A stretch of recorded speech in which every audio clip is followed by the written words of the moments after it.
All right, this is Jack Donovan, and you are listening to or watching PH2T3R, Patera, the Journal of Solar Culture.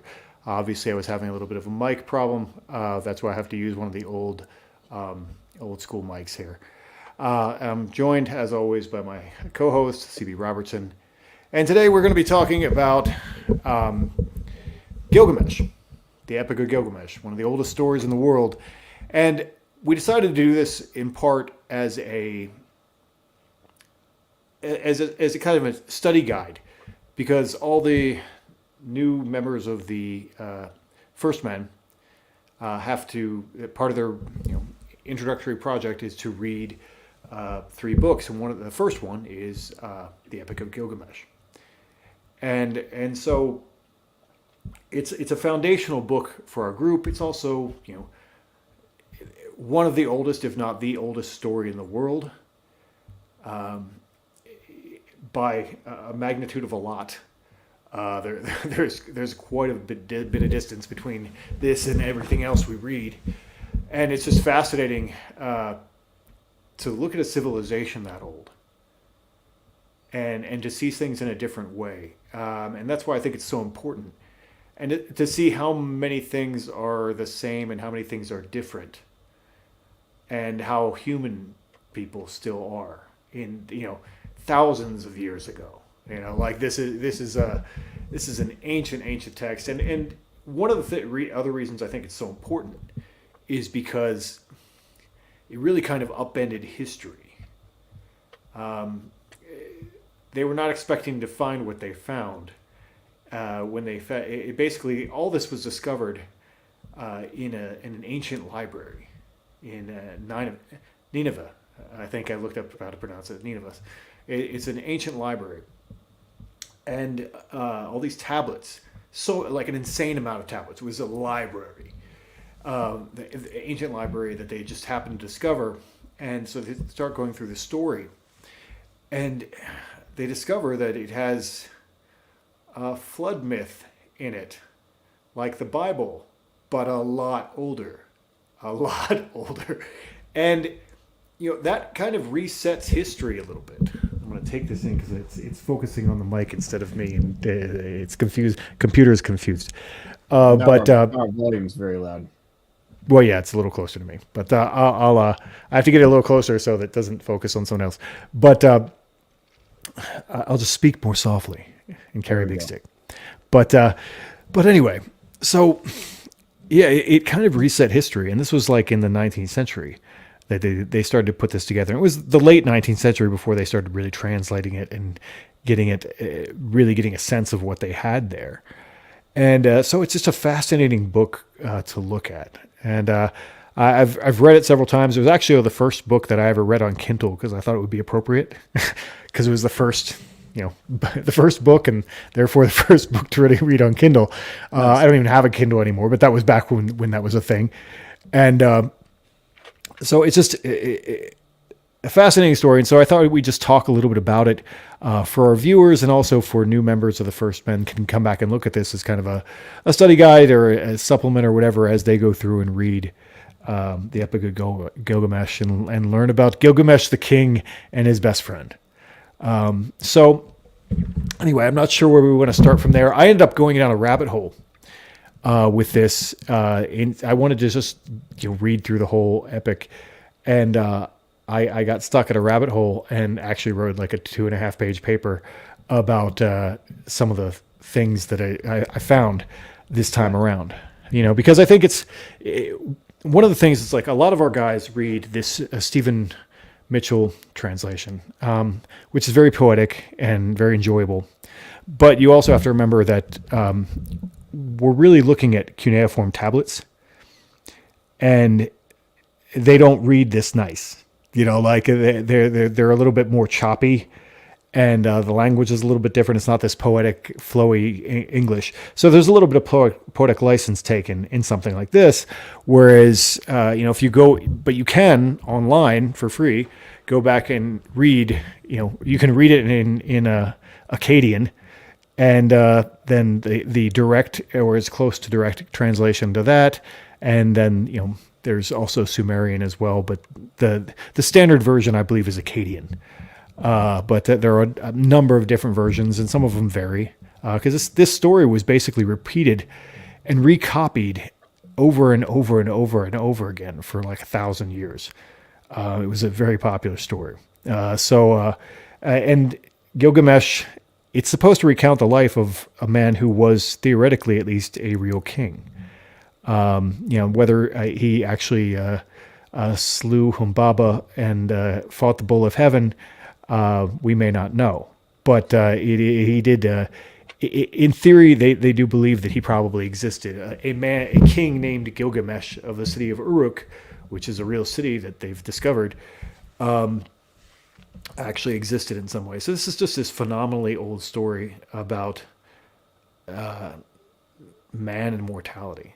So I guess I'll turn it over to you before I just keep talking for like a half an hour about different shit. But what were your thoughts? Yeah. Well, man, it's one of those stories like Homer or like Aeschylus, where every time you go back to it, something new jumps out at you. And there was some new stuff jumping out at me this time around. But I think for anyone listening who hasn't read it, it might be worth breaking down the basic parts of the story, just to give them some framework. And I think. Do you want me to tell it in bro? Yeah, you could tell it in bro. Have I done that before? Have I done that on? I was going to give the 6-year-old version because there is an author, Ludmila Zeman, who wrote it in 3 parts.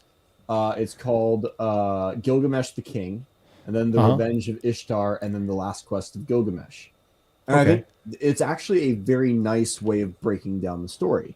There's like the first part, which is the meeting with Enkidu. Then there's the second part, which is the adventures, we might say. And then there's the final part, which is the dealing with death.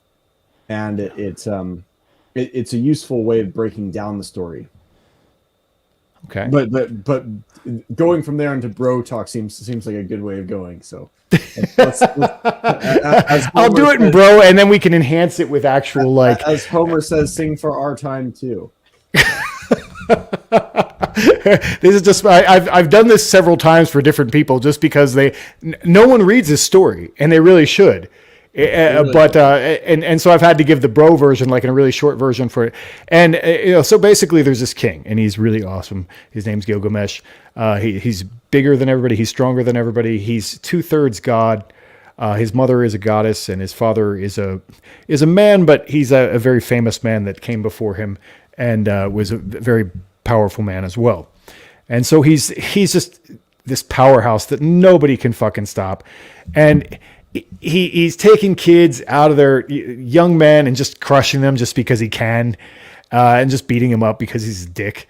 And he's every time a woman gets married, he shows up to fuck her before her husband gets there, and which is not cool. But in the story that the brides know that Gilgamesh is coming, so here I am, Gilgamesh, here let's go, which has got to be kind of demoralizing for their husbands because he's like the most powerful, most awesome dude who ever lived. So that kind of ruins them for their husband, which I imagine he's pretty awesome in various ways, but. One assumes he's to scale, so anyway, the people, obviously this is a problem, right? He's fucking everybody. He's beating up kids. He's awesome, and they're proud that he's his king. They're king because who can stand against him? But they're crying out to the gods. All the Mesopotamian gods, and they're like crying out to the gods and like, hey, can you calm him down? Can you just bring him down to like an 8? Because he's disruptive. This is bad. And so what the gods decide to do is create an equal for him, or not quite an equal, but pretty close to an equal. So they create this wild man named Enkidu, and he grows up in the forest. He has long hair and he's hairy. And he's just like the prototypical wild man. Like, Gilgamesh is the great king from the city, civilized, they have grain and all this. And then Enkidu just runs with the antelope, drinks from the antelope, drinks out of the stream with the antelopes, releases animals from traps because he's friends with all the animals. With the hunters and the trappers. Yeah, and they're pissed. That's actually why. I think that was the number one. Oh no, that's when they find out about Enkidu, is because he's pissing off the trappers. So he's out there, whatever, but the gods sent him there to meet Gilgamesh. And Gilgamesh has some dreams about it, but we won't get into that too much. It'll derail us. But when the trapper finds out that there's this like jacked, like hairy dude running around the forest naked, fucking with their traps, they're like, what's going to calm him down is we're going to send one of the temple prostitutes out to lay by the river. And it's fairly graphic. That's one of the things that caught me this time through listening to the audiobook. Now, and it's graphic in the main story as well. It's not child safe. It's not safe for work. But yeah, so so she spreads, she goes down to the river, spreads her legs, starts touching herself, and invites him in. And he has a boner for 7 days, fucks her for 7 days. And then finally, he's like, okay, I need a break, which is it's a good run, and so he goes back to drink water, and now all the animals are afraid of him and they don't want to hang out with him anymore. I don't know why. I mean, animals have sex too. That's kind of one of the confusing parts of the story. Like why does it bug animals that he's banging? But it seems like what could be more natural? But this is like an Eve moment in the story, in the sense of like they've sent her to give him the knowledge of civilized world. He was free and frolicking with the animals and like a man of innocence, and they send this temple prostitute which that was a normal thing. She was a temple prostitute, like she was there to get fucked like all the time, and so that's her job, and so she was good at it. And so she brings him in, and she brings him into the city and gives him beer for the first time. He eats bread for the first time. She puts clothes on him, obviously, because he's intimidating everybody. He gets a little haircut, and then, he because he's banged her, he again, in Eve moment, he then knows how to speak magically. Like he understands her language, which I think is wild. And then, but anyway, he hears about Gilgamesh now, and and he's like, "Well, I'm quite strong. I'm very awesome. Who is this Gilgamesh dude? And why is he banging all these girls before they get married? This is messed up."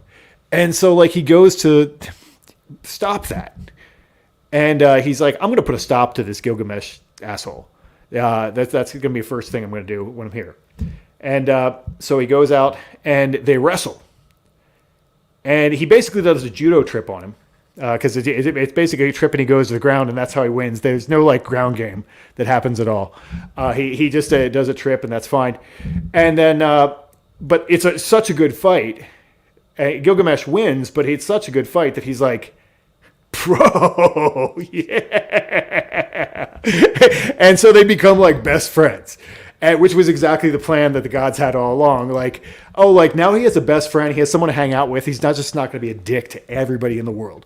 And so he becomes kind of like a good king. And, he's everyone is happy in the world. And he's like, you imagine now there's a bro movie montage that happens really of Gilgamesh and they're wrestling and going out and drinking beers and it's a bro movie montage that they're having, right? And then Gilgamesh, he's like, I really need to do something with my life. I need to make a big mark in the world. I need to become immortal and do something amazing and be heroic. And so I'm going to kill. There's this monster called Humbaba, and he lives in the forest, the cedar forest, many miles away. And so we're going to go on an adventure to kill the monster Humbaba because no one else can do it but me. I'm pretty sure I can do it. And if anyone, my name will be remembered forever. So And Enkidu, even let's go though do this. even though we're in bro mode, it's worth mentioning one of the most memorable lines I think from the entire story is in this section where he's contemplating this and says, "If because all these wise elders are advising him not to go do this because Humbaba is this terrifying, basically a dragon is how he's described," Right. and he says something to the effect of, "If I was not meant to do this, why was the desire placed in my heart?" And it was this very memorable line about kind of human nature, maybe like worked into his plan and his seeking out glory to do this.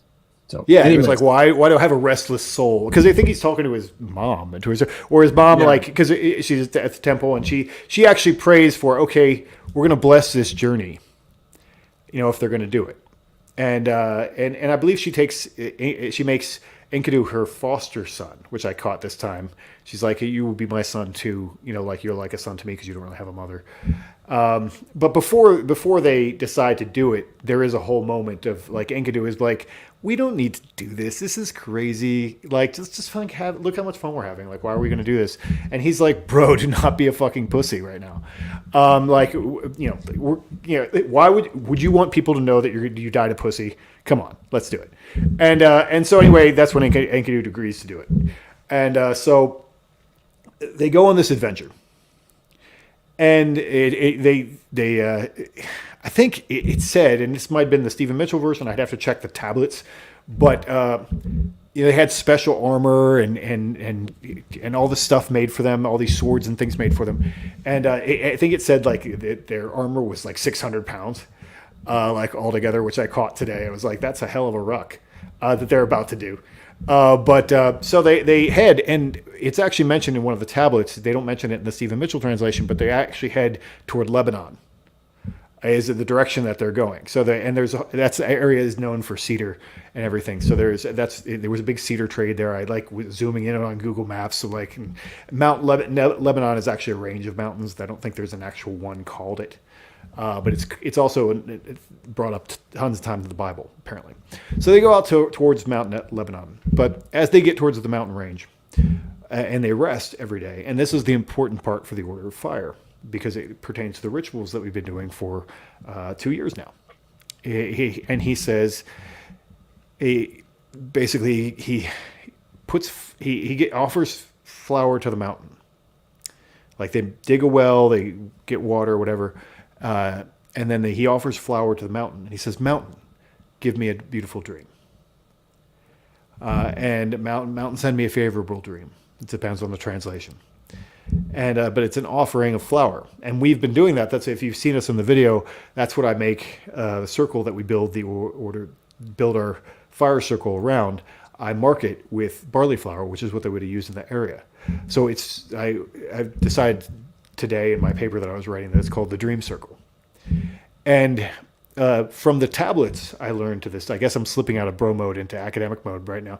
But from the tablets that I was going through and getting the translations from the Akkadian and everything like that, I did some research, and they say that Enkidu builds him a house. The name of the god is kind of crazy. It's like Sisu or something like that. But it's actually the son of the sun god, who is the dream god. And so they build him a house of dreams, basically. But this is a metaphorical house. I think it's just a circle. So they build, basically he's doing a spell. They both know this dream incantation, which was a real thing. And they have records of dream, like incantation and like dream interpretations. They did all kinds of, there's records of Mesopotamians doing dream interpretations. Actually, like, and here's how you interpret the dream, and here's what happens. There's like rules, there's a manual that's in cuneiform, that was copied down. So this was a real thing that they actually did make circles of flour and do this. That was copied down in these things over and over again. So really cool thing. Basically, he asks the mountain for dreams. He has a dream every night. This goes through this process several times. Every time it's actually a pretty horrible dream, but they're trying to charge each other up for this journey. So they're broing out. It's like, oh, a mountain falls on me. that is our opponent falling before, like he gives him like these like sunshine up, like kind of like Enkidu like interprets his dreams for him in this very sunny kind of way, even though they're all terrible dreams and they're all like bad prophecy. But he interprets it as good prophecy because he's trying to like, keep the morale up. And so they go out and they finally find Humbaba. And Humbaba's terrifying, whatever. And he has auras around him, like magical auras around him, which is kind of a cool concept I haven't really seen in other myths. But they kind of catch him off guard, I think, a little bit. Doesn't he have to like put them on? And he manages to get one on, but he isn't able to get the rest of them on. Yeah, yeah. He doesn't get all his auras on.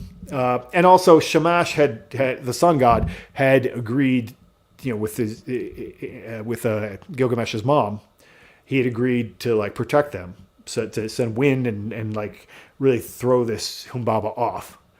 And once they throw, Shamash comes and throws Humbaba off. They see their moment and they rush to him and they subdue him and they're about to kill Humbaba.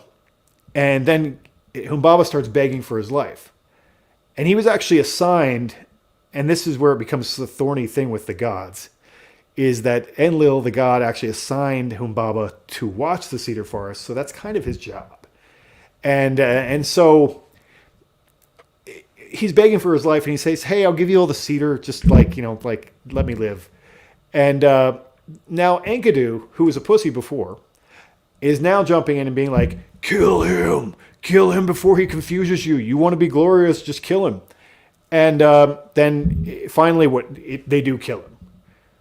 And so there's a bunch of neat stuff that happened actually there that I have to go back over again. But they do kill him, and then they come back to the city. I'm sorry the bro version is going so long, but I think people will like that I'm doing a bro version of it. Because they can read the poetic version that's beautiful. It's the unabridged bro version. Yeah, it's the unabridged bro version. I mean, I'll lose. I don't have the detail as we get close to the end. I lose a little detail. This is the parts that I've done a ton of times. So anyway, they come back. They're like, oh, we killed Humbaba. Look at us. Everybody cheers. Oh, that's amazing. We have this amazing fucking king. And then Ishtar, the goddess of love, comes down and shows up. And she is, has several different names depending on which culture it is. And she is like, Gilgamesh, you're my hero. You're amazing. Like, I can't believe you killed Humbaba. You're so hot. And she's like, won't you marry me? And he's like, bitch, no, you're a fucking whore. You're a crazy whore. And he goes through this refrain and talks about all the other men that she's been with before and how they all ended badly. Like all of them died horribly. And there's a refrain which is very poignant, I think, for modern men, is like, oh, you told this guy that he was awesome, well, you ever married him, and you're gonna like suck his dick because that's in there, and you're gonna do whatever, and then you changed, and that's a refrain in the text, like you changed. Like every time, like she breaks all these promises and she changes her mind. So like it's basically don't trust hoes. Is basically the model of that is like bitches be trifling, and so then he tells her this and she gets so pissed off because no one's ever told her. Well, in the story, even other dudes have been like, I don't know, I've heard stories. The abridged version of all of Gilgamesh is actually just bros before hoes. It's the entire story. We should just like translate that into like Akkadian or like into Sumerian in cuneiform and like make it a bumper sticker. Bros before hoes. Anyway, so she gets so pissed, because she like hell has no fury like a woman scorned, right? Goes up to the gods, throws a tantrum, says that she's gonna literally unleash the dead on the world if he doesn't like if they don't do something about Gilgamesh. And also like so they're like agree and they send down the bull of heaven to go fuck with Gilgamesh. And so Gilgamesh and Enkidu have this great battle with the bull of heaven and manage to just tear it apart. They're using it as a sacrifice, throwing legs at people, just being like, "Fuck you, we killed the bull of heaven." And then, obviously the gods and they're all kind of mad about that. That wasn't supposed to go down like that. And what did they expect to happen? I know, right? It's fucking Gilgamesh, right? And and so and his then. name, Yeah. And so then they have a discussion and work it out. And this is where it gets very much like, it's not unlike the Greek gods in this sense, because we have gods that are arguing with each other. Like they're gods like the gods of the Sumerians, is where the original tale came from. The gods of the Sumerians argue like the Greek gods. They're in conflict. They're like, hey, why did you do this? Why did you do that? Hey, that was not what we discussed. They're in conflict in heaven, which I think is very human and fantastic in the way that it is with the Greek stories. So basically, it's decided that because Humbaba begged for his life, and Enkidu was the one who was like, hey, kill him. Then they decide that Enkidu has to die. And so Enkidu gets sick, and then Gilgamesh is like, he's like, this can't happen. Enkidu is like, no, I'm dying. And then, he eventually dies. And Gilgamesh, and this is a refrain that is repeated throughout, because I was listening to it on the way while I was driving today. There's this refrain that goes through it, like that Gilgamesh, couldn't believe that he was dead, and he waited with him long enough until a maggot crawled out of his nose. Which is like this refrain, and it goes through the whole rest of the story when he tells the story of what happened and what's it. The repetition was the worm set upon him, or something like that. Oh yeah. It just depends on the translation you use. Yeah, the one that I was listening to was like until a maggot crawled out of his nose. Maybe that's some poetic Stephen Mitchell stuff. So he's just feels terror. Obviously, he's like just wrecked, and he's like, I can't let this happen to me. I don't want to die. Like my friend's dead, and that sucks, and I don't want to die. And so then he basically starts wandering around in a lion pelt, looking like a savage, and goes searching for the solution to mortality. Yeah, he goes searching for. There's one man who has escaped death, and he goes to try and find him. And I'm not sure when they tell that part of the story that he's going to find him, but he's trying to search the world for a solution to death and mortality. And he meets these scorpion men, and they're part of what was created at the beginning of the world, and they guard the tunnel that the sun goes through at night. And so he has 12 hours to run through the tunnel that the sun goes through, or he'll be burned alive. And so he passes the scorpion men and runs through the tunnel and beats the sun and gets to the other side, and he ends up in this beautiful garden area, and there's this temple. This is where he meets, is it Shaduri? Something like that. She's the temple, like basically bartender at the end of the world. And she uses a quote that I think I used it The Way of Men. This has been a favorite of mine for a long time. And she tells him, hey, like, you're going to die, dude. That's what happens, but you're here to live. So enjoy life. Enjoy the baby that you're holding. Enjoy that, enjoy good food. Enjoy making love to women. Enjoy like the things that life have to offer and experience as being human. And, but he's still on this quest. And so he's like, quiet, woman. But he doesn't really say that in the story, but more or less. Eventually, I may be jumping over some parts here because this is where my bro story is a little spottier. But he does meet the version of Noah, basically. Yeah, he has to cross the river of death, which he unfortunately, in his anger about being thwarted breaks the tackle of the boatman. The boatman's like, well, now you can't get across, so you have to go collect those like 160 poles, these big poles, and he has to basically wade like Chiron, pulling this raft across to the other side, and the water's eating his poles. So as he pushes off and it eats one, he has to take out another pole, and finally he runs out of poles, so he has to take off his shirt and use it as a sail.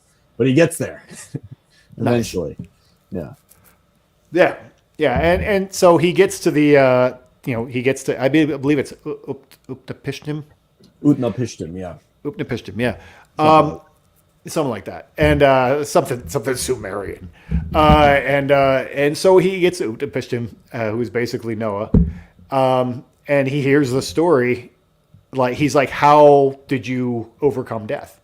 Like, why are you still alive? He's like, you look just like me. You're just a dude. Like, why are you still here?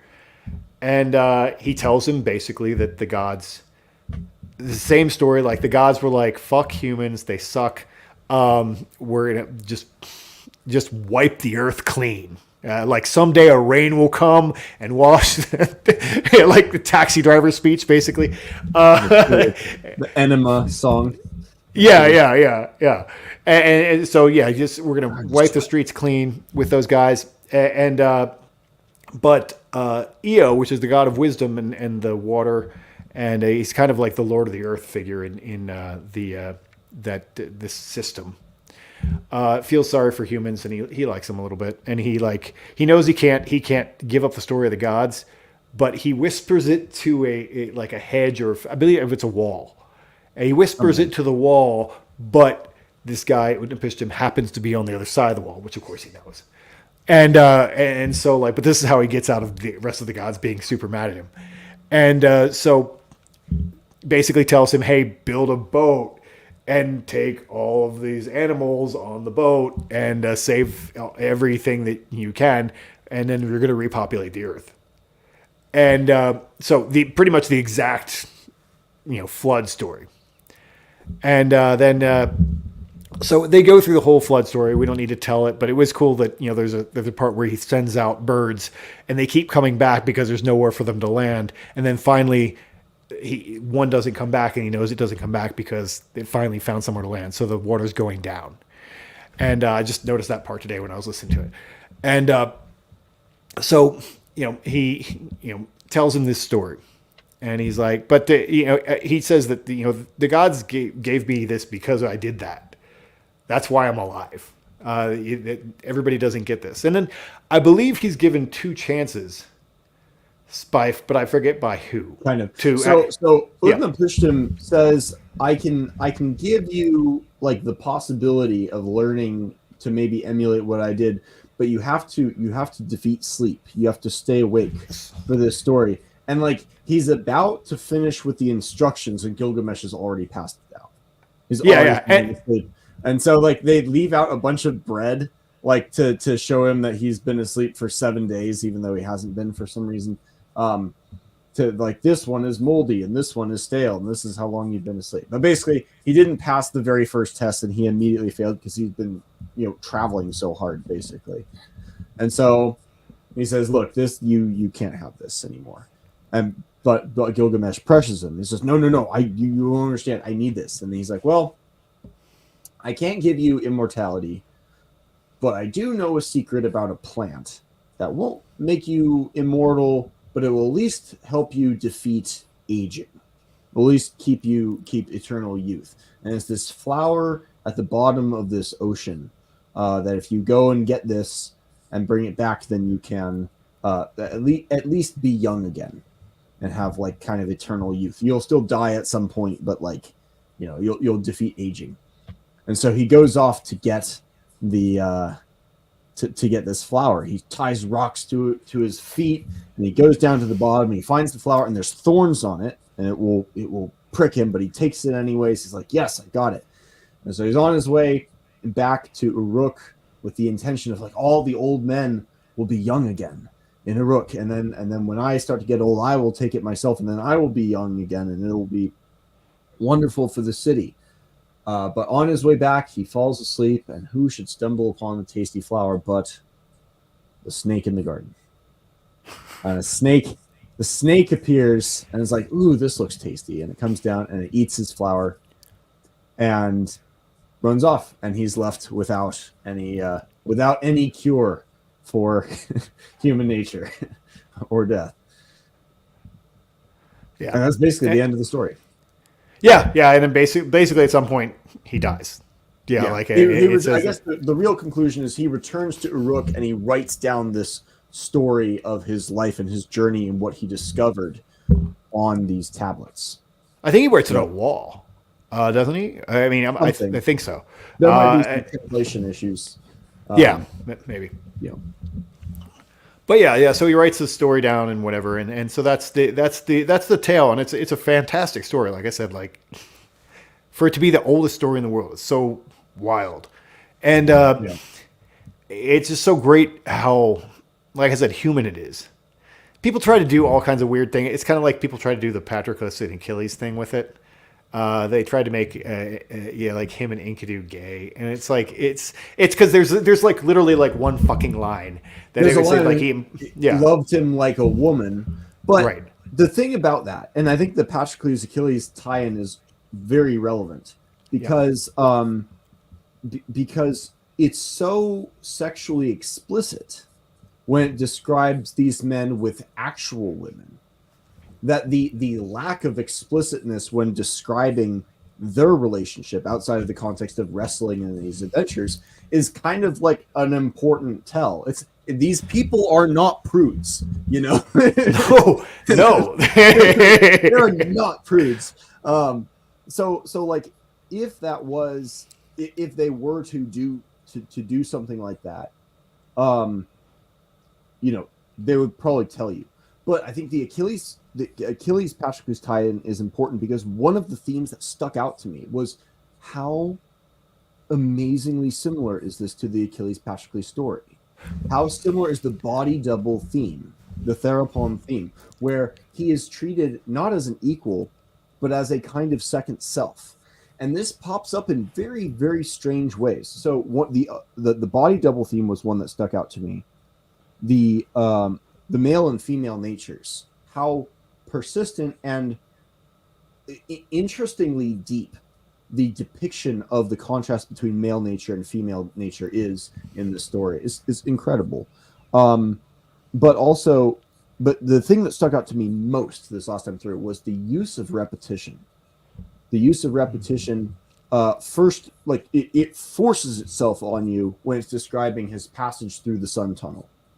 Because it's literally 12 repetitions of, you know, and the darkness was thick around him and he could see nothing before him or behind him. Right. And at the third league, the darkness was thick about him and he could see nothing before him or behind him. And at the fourth league, the darkness was thick around him and you could see nothing before him or behind him. And at the end of the fifth league, the darkness was thick around him and he could see nothing before him or behind him. And you're listening to this and you're like, all right, can we skip to the next part? And then it gets to the seventh league and it's the repetition is actually working on you. It's actually making you feel the distance he's having to go in complete darkness, at a breakneck pace, presumably. But that repetition does very strange things in a few places. At one point, as he's traveling, one of the uses of repetition is as he's traveling after Enkidu has died, and he's very sad. He's wearing this lion shirt, and he's gotten thin and gaunt, and he's like sunburnt and stuff. And people keep asking him, like, who are you? And he says, I'm Gilgamesh, who slayed Humbaba and killed the bull of heaven and all this. And he's like, if you are Gilgamesh, why do you look like a traveler with a long face with your sun burnt from this? And that line gets repeated like 3 or 4 times. But he describes himself as having killed Humbaba and slain the bull of heaven. But then when the woman at the bartender at the end of the universe asks him, you know, why are you traveling all this distance? Why are you searching for immortality and stuff? And he explains the story of Enkidu. He changes his story. He says, Enkidu killed Humbaba. Enkidu slayed the bull of heaven. At least in the translation I listened to, which was I was listening to Sargon of Akkad read it, which seemed appropriate. Sargon of Akkad, the Akkadian. For sure. And it was the N.K. Sanders translation. So, okay, that's actually the one we use officially in the order. Okay. I mean, the guys like the audiobook version of the Stephen Mitchell one, but Sure.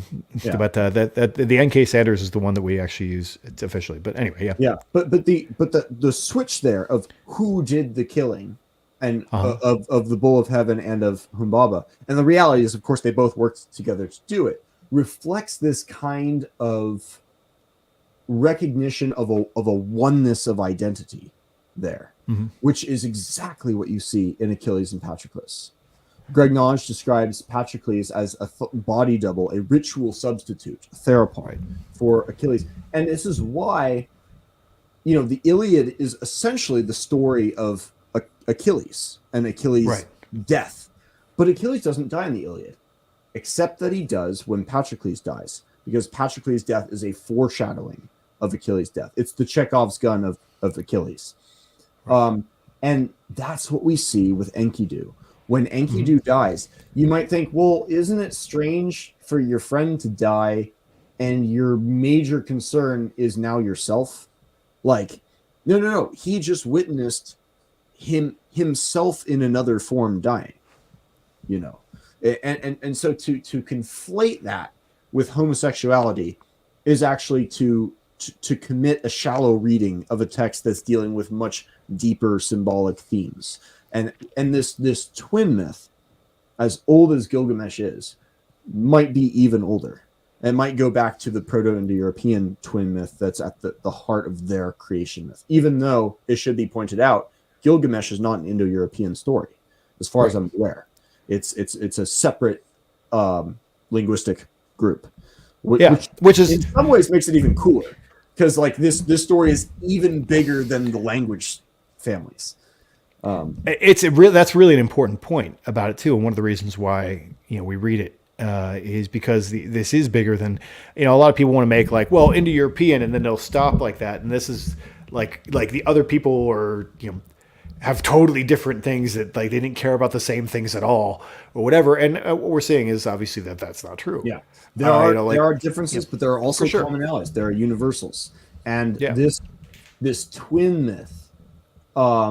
And the death of the hero foreshadowed in the death of the twin, and the death of the equal and the friend, and you could bring a Jungian analysis to this and say he was a pathological person before he integrated his shadow, the wild man Enkidu. It's a perfect Jungian symbol in that first part of the story. If you lean in that direction.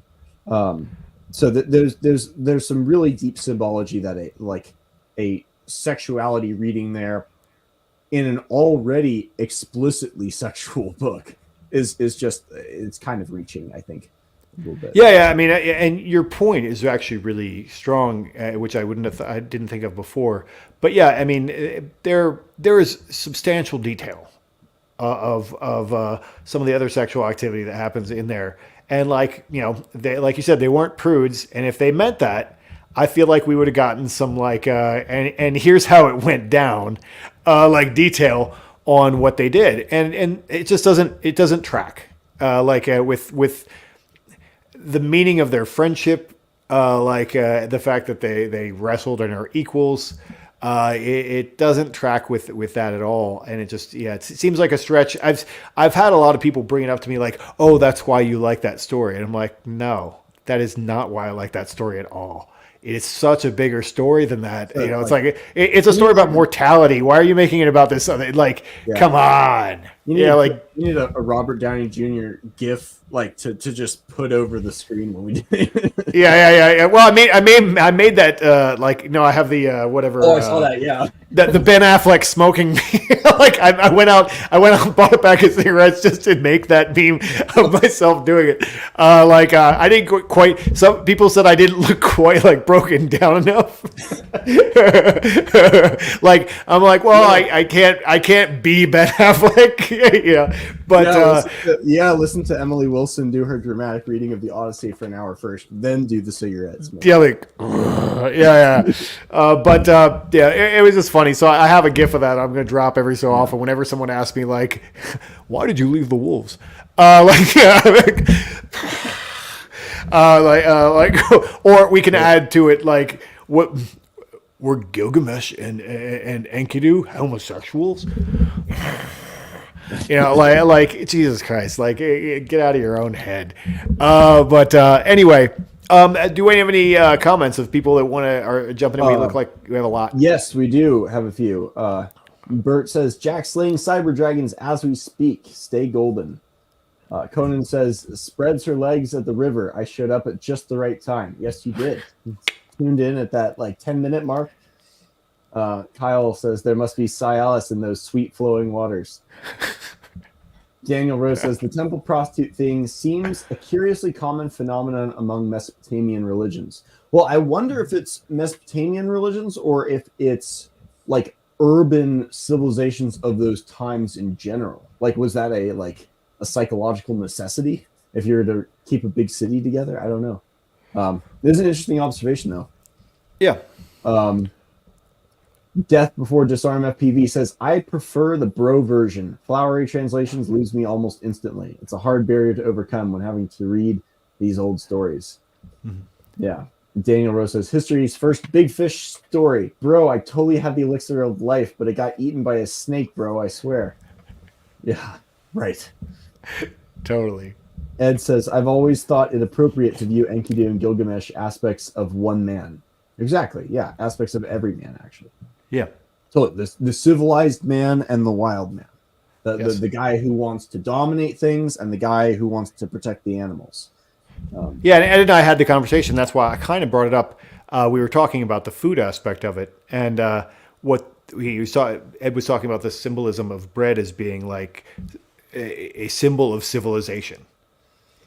Because it really is. I mean, like it's agricultural society. You don't get bread until you have an agricultural society, whereas humans were hunter-gatherers before. So going from one to the other is very symbolic in itself. There's a very interesting symbolic moment, speaking of bread, where Enkidu is basically learning. I don't remember if he learned this from a dream or if he overheard it from one of the gods or something, but he learns that he's going to die. He's going to be afflicted with this.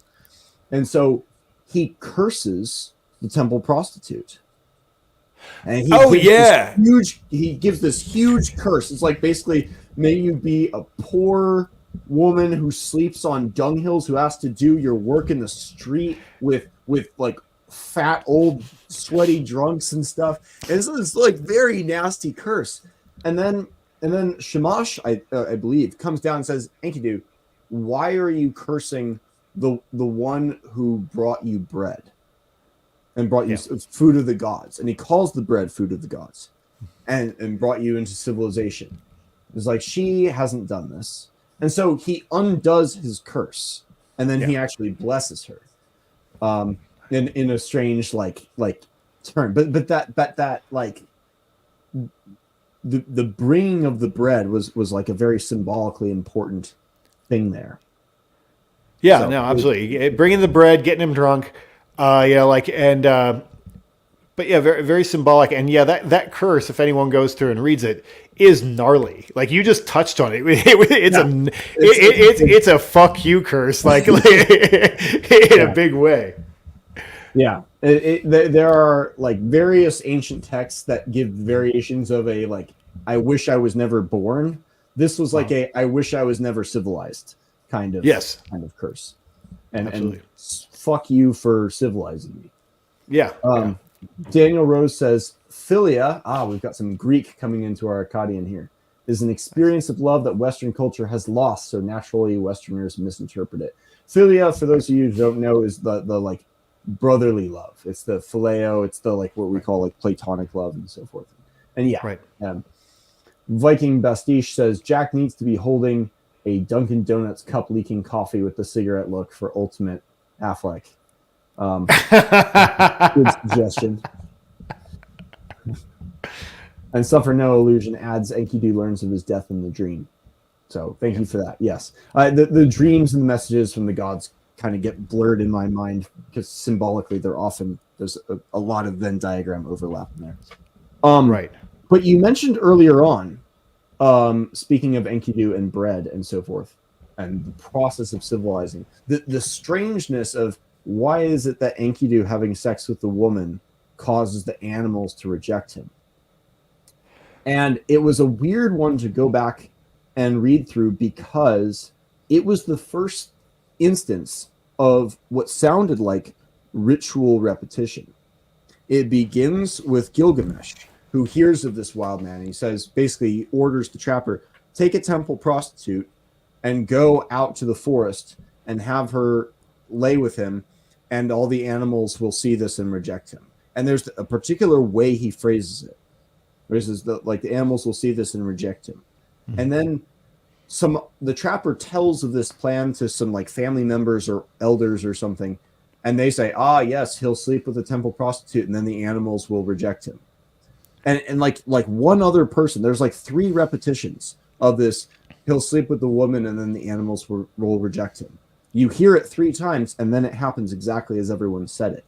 And so that's not normal storytelling. There's something going on in the medium of repetition that's trying to either convey some esoteric meaning to the audience, or just there's something symbolically important going on there. That's not just a weird bit of storytelling. Yeah, I mean, if you were telling a story, it's like a way to coast a little bit, I guess. If I had to do this from memory, I was actually thinking that while you were doing the talking about going down the tunnel of the sun, and that repetition there, that's like a storyteller's break. Like, this is going to happen the same way. This is going to happen the same way. This is going to happen the same way. It's a break for your memory almost. Like, you get to roll. That might be that. I mean, we could. That's the simplest explanation. Just having had to tell stories like this, that I feel that, But Yeah. I mean, so if that were the case, though, and we were doing like a composition and performance type storytelling, as is the case with Homer, where you have particular lines that are repeated and particular epithets that are repeated like really persistently in order to make the line structure work. To keep that dactylic hexameter in place, we have these phrases that function like words that fill in certain. It's like a Tetris game. Like, we'll fit this phrase in here, and then that phrase will here, and you can do it quickly in your head, much faster than composing lines of individual words. You have these set phrases, and so repetition comes up there, and you see repetition kind of sporadically throughout the entire text. Right.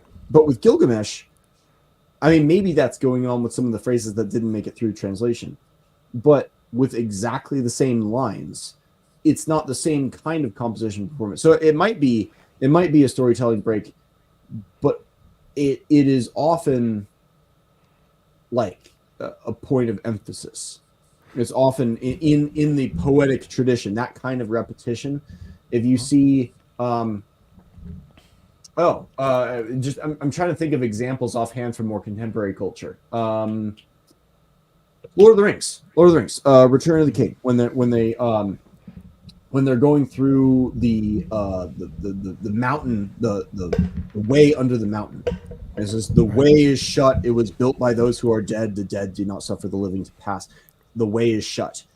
There's like that redundant repetition that's not there by accident. That's there for emphasis, and it's like the repetition has a poetic effect. So when you see that kind of repetition as a general thing in literature, that's usually a clue for poetic emphasis and thematic and symbolic significance. Oh yeah, porque no los dos. Both can be true in that sense, because obviously, it's not they're not picking like words that are insignificant. to like repeat over and over again. It's an important part of the story, and that is an important and interesting like point. And I brought it up, and you brought it up. Like, why do the animals get scared of sex? I mean, it's actually kind of a weird turn. Like in kind of prudish modern Christian culture, animals are allowed to have sex and people aren't. Well, maybe it's not the animals being afraid of sex, and I'm just speculating based on a thought that came to me now. Maybe like having sex changes something in the man and turns him from something that would be a friend of the animals into, okay, now he's got an attachment to the woman. Now he's going to be our enemy. Right. Yeah. Maybe he will have to hunt to please her.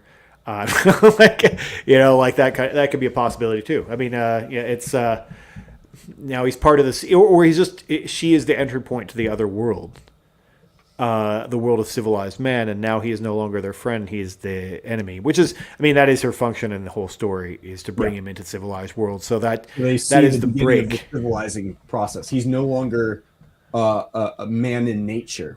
The experience of woman turns him into a man of civilization, which makes sense because women are really the ones who need civilization. Right. Yeah. Which is a whole rabbit hole in itself, but it's true. But yeah, no, it's that is an interesting point in the story. So, Suffer No Illusion says, having the tale open with Gilgamesh being a total douche of a king kind of jaded me on his character for the rest of the book.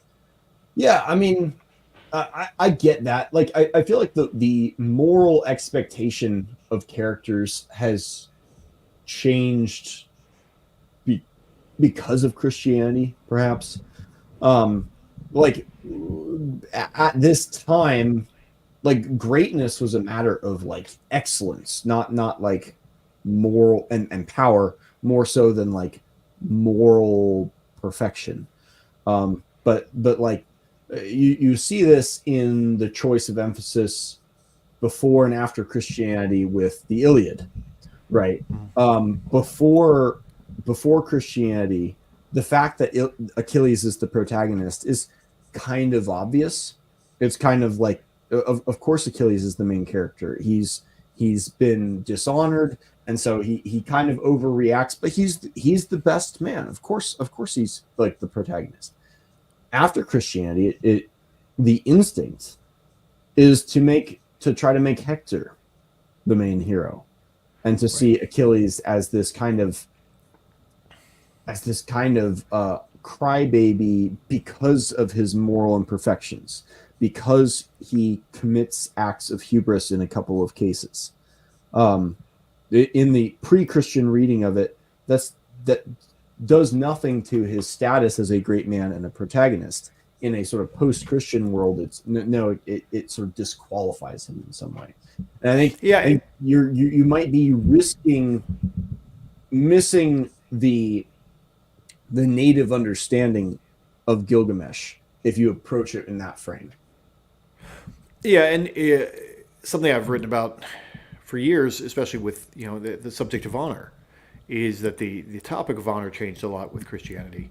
It became a lot more complicated, and I try to dumb that down when I have to discuss it on podcasts, because you talk about honor, and I bring home that honor is about reputation within a group of men for the things that men care about, and then Christianity brought moral honor into the equation. Like, your relationship with God was like this separate thing that you had to care about more than more than the way these other men thought of you. Right. And it's supposed. I mean, obviously we're not living in the ancient world, but the idea is that in pre-Christian cultures, and you could see that in the way that if you're talking about like a motorcycle gang or something like that, like their moral honor doesn't matter. Yeah. It's their loyalty to the gang that matters, and that they've done the things that the gang values. And you can like set your timers to when a classicist starts studying like honor, time, kleos in the like Greek sense, before they start talking about before they start talking about contemporary gang culture, whether that's prison gangs or street gangs, and the similarities and crossovers. If you read Adam Nicholson's book, Why Homer Matters, there's a whole chapter on like the street gang honor tie-in with the sense of honor there, and you see that not so much in Gilgamesh on the Time side and the spurned honor, except maybe with Ishtar, but you see it with you see the Cleo side, the longing for glory. That's a very, I would say, generally a more positive expression of this desire for honor. I want to leave my mark and to build a reputation that other men will know me by. Now, because I'm the greatest king in the history of the world, I'm going to do it in a great, grand way that's going to affect the whole world rather than just among my group. But the desire to rise up in status by doing some great feat is, I think, because everyone who talks about honor culture in like contemporary academia, it's always negative. It's always like lambasting it as pathological and all this stuff. But it is, for men and for male psychology, a tremendous part of the motivation for action. If it's not sex, it's glory. And not glory to achieve a woman, but to achieve status among men, that you care about their opinion of you because you want to be bros with them. At least ones that you respect. So that longing for glory is also a big part of. I don't remember how we even got onto this, but yeah. The opposite of glory that you're talking about is shame. Yes. That's because honor cultures are also shame-based cultures. Versus, I forget what they always. I forget what they. Do you know what they all often, because they do shame-based cultures versus something else. They balance. They put it. They contrast it with something, and I can't remember what it is. Honor culture is contrasted with dignity culture. Okay. I don't know about shame, but that highlights another very interesting line in Gilgamesh, which is when Enkidu is dying. He talks about, I have to die in shame because he's dying of an illness, and it makes the whole scene a little bit more pitiful and uncomfortable. And it's like, we almost feel even more sorry for him because there's this sense, and you see this in bits of like Homeric texts too. When you're dying of illness in bed, there's this long, like, I wish I had died in battle. I wish I had died fighting Humbaba or something. But he says, now I have to die in shame. It's a very strange like Viking line. shit. It's like a straw death is what they call it in Viking stuff. You're not supposed to have that. Yeah. Suffer No Illusion says the same thing happened with Achilles whining to his mom about how the king talked down at him. Yeah, and it's like for exactly to my point about the Achilles Gilgamesh crossover there, and what makes a protagonist. The point that a classicist would make, and that someone like Nicholson or some of these other Homeric scholars that talk about honor culture would say, is that for us, contemporary modern Westerners living in a digital age, honor seems like a kind of ridiculous concept. But like think of the play The Crucible, right? When the protagonist is told just admit you're a witch, and then we'll give you like a slap on the wrist, and we'll set things straight, and we'll go about our lives. And he at first he confesses to being a witch, but then he tears up his confession, even though it knows that denying his confession will cost him his life and he'll have to be killed.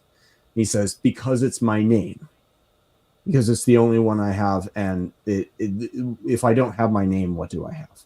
That the care about your reputation, and this is why the true contest of true free speech is not shouting fire in a crowded theater. It's a ridiculous example. It's libel. It's just libel.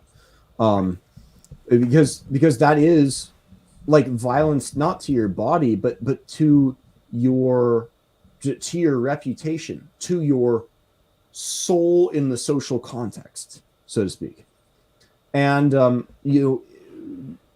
men with, I'll say, healthy testosterone levels care more about their reputation and their esteem of those they love than they care about how wealthy they are, or any of this other stuff. Like they care about how other people view them. So someone like Agamemnon challenging Achilles' honor and saying it's not him complaining to the gods, whether that's Thetis or Apollo or whomever.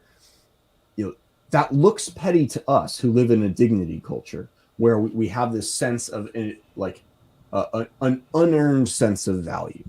We have value axiomatically. Someone challenging your honor in that kind of warrior culture is challenging your value, full stop. And as these classicists will say, there's actually a antecedent to real physical violence. If you lose your reputation in a contemporary gang, whether it's a street gang or a prison gang, that can cost you your life. Right. Not to mention your care about the sort of your care for your reputation for its own sake. So I think it's a shallow modern read to view a challenge to one's reputation as like just whining. Right. Well, yeah, I mean, that's because we live in a fucking society defined by the fucking libel. Like, they really do. It really did. Like, you can just say untrue shit all the. I mean, that was not true like 20 years ago. But you can just say lies all the time, and it's just like, whether it's like watching the debates or whatever, like everyone's lying, or like obviously like my Wikipedia. Like you can just lie and it's fine and no one can do anything. You have to like lawyer up and spend millions of dollars to actually get it fixed, and it may not even work. Like the people who get lied about the most don't even bother with it. Like like whether it's Elon Musk or like whatever, like they don't do it. But I wanted to bring, and of course the negative side of the honor-based society that in which your reputation is your life, then is what law was created to stop, which is then like the generational feuding, which starts with he called me a name. He called me a name, so I must kill you. You killed my brother, now I must kill you. And it becomes this ongoing thing. Cycles, yeah. Because you threatened my honor, therefore I had to kill you. Or you called me a coward if I didn't fight you, so therefore I had to kill you. But now someone in my family has to kill you. And so that's what the law kind of started to try and stop. But I did look this up, and it's almost like honor versus dignity is the it's almost a Western framing of it that makes dignity sound better. Like that's the what I was thinking of is actually guilt versus shame societies, and honor societies are considered shame societies. And so I'm going to read the little part of Wikipedia here because it fits in. So because guilt obviously comes from Christianity. Okay, so in cultural anthropology, the distinction between a guilt society or guilt culture and shame society or shame culture and fear society or culture of fear has been used to categorize different cultures. The differences can apply to how behavior is governed with respect to government laws, business rules, and social etiquette. This classification has been applied especially to what anthropologist Ruth Benedict called Apollonian societies, sorting them according to emotions they use to control individuals, especially children, maintain social order, and swaying them to obedience and conformity. So, in a guilt society, control is maintained by creating and continually reinforcing feelings of guilt and the expectation of punishment now or in the afterlife for certain condemned behaviors. The guilt worldview focuses on law and punishment. A person in this type of culture may ask, is my behavior fair or unfair? this type of culture also emphasizes individual conscience, which is kind of what I was contrasting with honor before. Right. Like individual conscience, like are my actions universally good? Which is not something no one in the ancient world ever thought of. but and then in a shame society, sometimes called an honor or shame culture, this means control of the inculcation of shame and the complementary threat of ostracism. The shame-honor worldview seeks an honor balance and can lead to revenge dynamics, which we talked about. A person in this type of culture might ask, shall I look ashamed if I do X? How will people look at me if I do Y? And shame cultures are typically based on concepts of pride and honor. Often actions are all that count and matter. Right. Which is very the positive reflection of that is the not just the avoidance of shame, but what we see in Gilgamesh, and also another story we saw that's in many ways very similar, which we read in the Order of Fire last year, was Beowulf. I mean, Beowulf basically went out to kill Grendel for the exact same reason that Gilgamesh and Enkidu went out to kill Humbaba. We want people to know our name, so we're gonna go do some community service. We're gonna go kill some monsters, and help people out in pursuit of glory and recognition and reputation. I love that you call that community service. We're gonna go do community service, but no, I mean that's a great comparison of the two. And also the cliche meme from Troy that everyone brings up, like, well, that's why no one will remember your name. Right. If you don't go out and seek glory, if you don't try and do something that is scary to you, and scary to other people. I mean, the people who we remember are the people who I think it's the British Special Forces or whatever their slogan is, "Who dares wins." Yeah. And that's and so I mean that is who we remember. Who has the balls to do this, even though it seems ridiculous, and a bunch of people might try, but if Elon Musk makes it to Mars, he wins. Seems like a crazy idea, but if that dude at like 80 sets his foot on Mars, his name will be remembered forever. I mean, he could die 30 seconds later, and he'll be like forever. Worth it. Did it. And the same is true with so many other great goals. I mean, we can.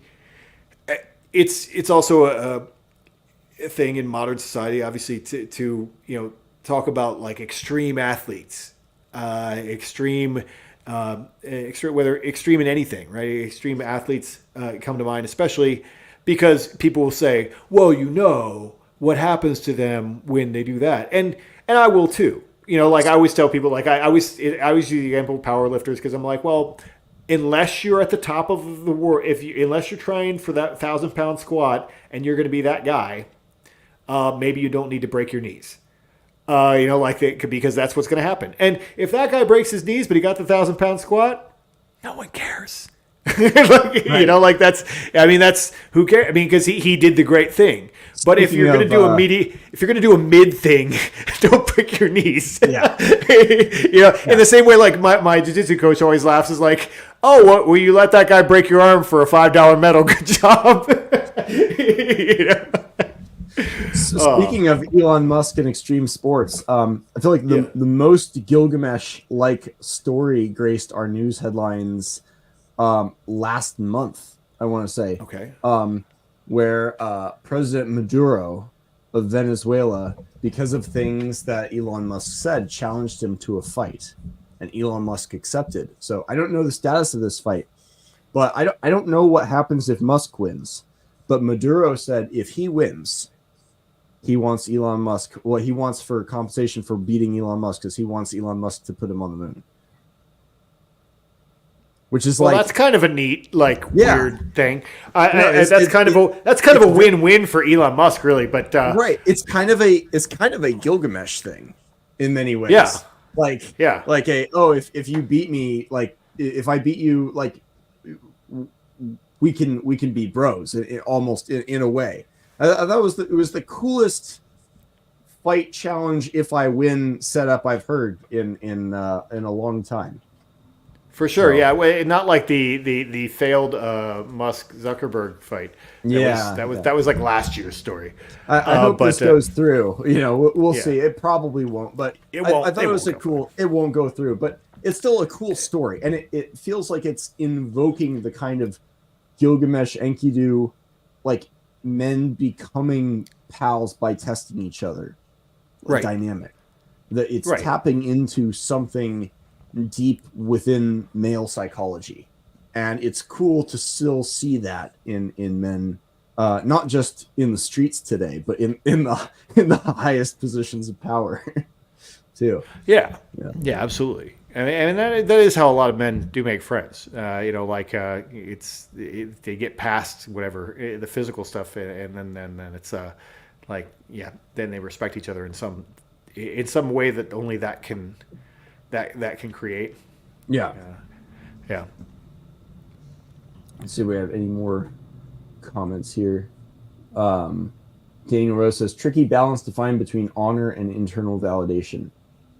Yeah, it can be because people are not wrong when they say that, like when they talk about the problems of honor cultures. There definitely are problems of honor cultures. They just sort of neglect usually to bring up the problems with dignity cultures, or as you brought up, fear cultures, which we could maybe roughly correlate to fear cultures, hunter-gatherer, honor culture. Well, there are three. There are three. Yeah. It's fear cultures, guilt cultures, and honor and shame culture. Shame, basically.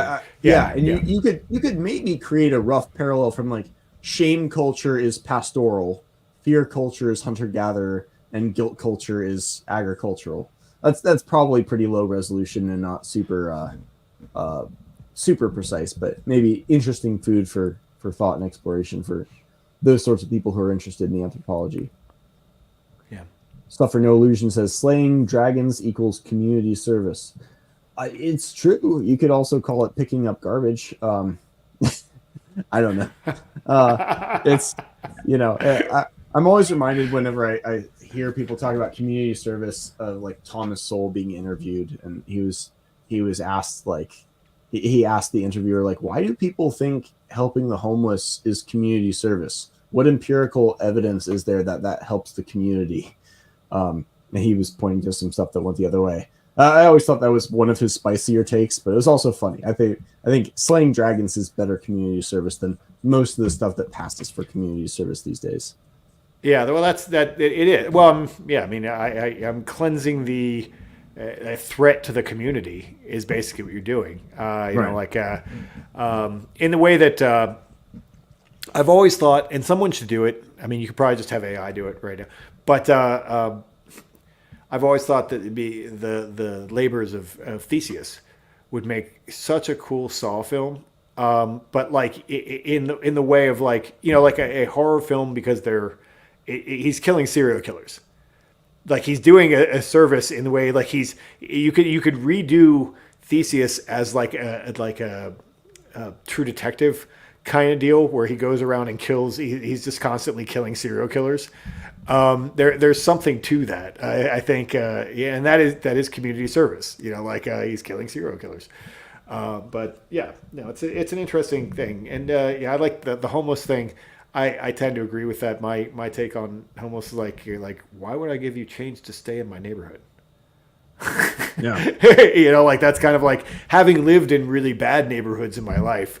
Like, this is what keeps you here. Like if no one gives you any change, you'll leave.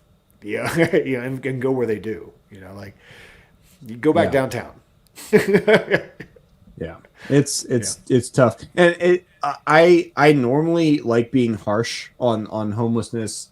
With the crazy things being done to housing prices makes me almost soften up a little bit, especially for the Canadians up there.